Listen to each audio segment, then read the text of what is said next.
Ibihe byiza abanyarwandakazi, amahoro y'Imana abane namwe. Joyeuse wa Juno yatangaje yuko atwite, akaba ngo atwite inda y'imvutsi, akaba yavuze ngo ukuntu yatwise mu buryo bubabaje, gusa biri gukemangwa yuko ari amaplanke ari gukora. Joyeuse wa Juno ni umukobwa wahoze mu kazi ko mu rugo akaza kukavamo bitewe ahanini nuko yaje kumenyekana, aho yavuze yuko akunda Juno cyane, bakaza no guhura akagenda akomeza ajya no mu muziki, nawe araririmba nka Juno afana, birangira ayobotse inzira yo kwamamara, akavuga yuko atazasubira kuba Karongi iwabo kwivuko. Joyeuse wa Juno rero unaherutse gutangaza mu mezi abiri ashize ko adafite ubushobozi bwo gukodesha inzu, aho yasabye ko abantu bamufasha. Yaje kumera nk'uca igikuba ubwo yatangazaga yuko atwite, uko yatangaje yuko yatwise bikaba byateye abantu benshi kumugirira impuhwe. Uyu mukobwa yavuze yuko hari umuntu wamufanaga, ngo akaba ari umudiaspora, ngo baganiraga nk'uko umusitari aganira n'umufana we, gusa ntabwo bari barigeze bahura. Uwo mudiaspora rero yaje kuza mu Rwanda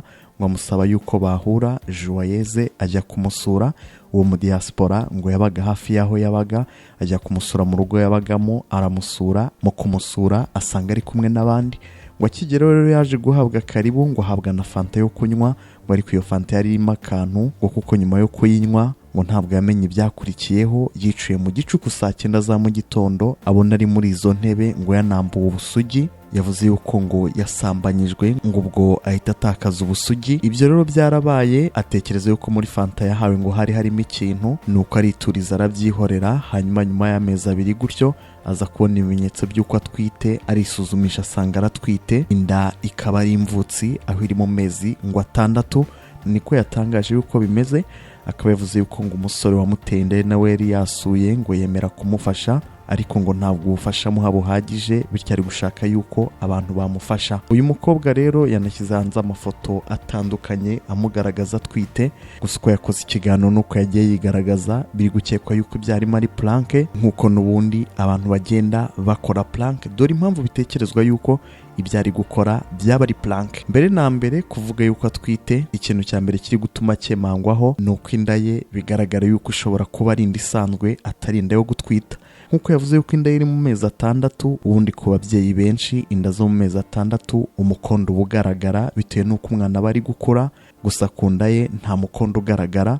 Yewe no ku mafoto yagiye afata nk'uko mu bigaragara yagiye ahisha umukondo, bishimangira yuko yabaga ari guhisha umukondo nk'ikimenyetso simusiga cy'umugore utwite, kandi yafataga ayo mafoto bigaragara yuko ari kwerekana inda, ariko yafashe yose umukondo yawuhishaga kugira ngo batamuvumbura. Indi mpamvu ya kabiri rero nuko n'ubundi asanzwe abyibushye, afite no mu nda hanini. Yigeze no kwivugira yuko yageze mu modoka, ngo hari abantu bamuhagurukira babona afite mu nda hanini bagatekereza yuko atwite.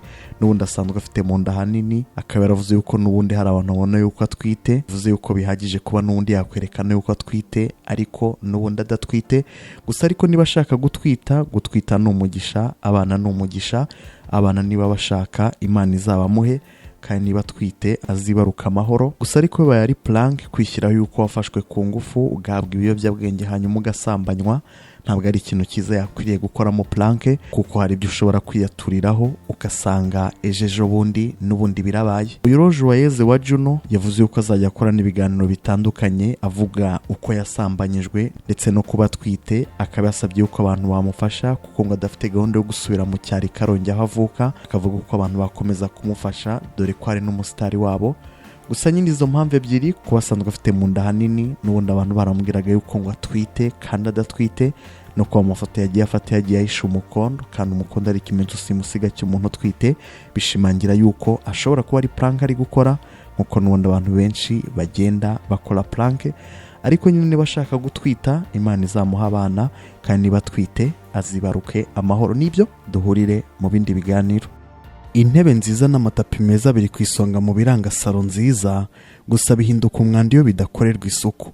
Nubwo bigoye kubyumva, hari abantu batajya bakorera isuku ibikoresho byo mu nzu zabo, abandi bakabikora nabi, nuko inzu zabo zikabutura ubw'udukoko tubatera indwara z'uruhu, iz'ubuhumekero, izigogora n'iz'imitekerereze. Kuko gukorera isuku ibikoresho byo mu nzu bifite ubugenge bwabyo, niyo mpamvu ikesha Laundry Dry Cleaner baje ngo babigukorere kinyamwuga. Abasukura ibikoresho byo mu nzu zo kubamo n'ibiro bafite imashini bogesha intebe, amamatera, amarido n'amatapi bikaba bishya, kandi bagahita babyumutsa ku buryo nta byanuka cyangwa ngo bibore. Boza amakaro n'ibirahure, bagukiza ibiheri, ibinyenzi n'ibindi bikoko, inzu yawe bakayisiga ikeye kandi ihumura neza. Bahamagare cyangwa se ubandikire kuri nomero 0783298492.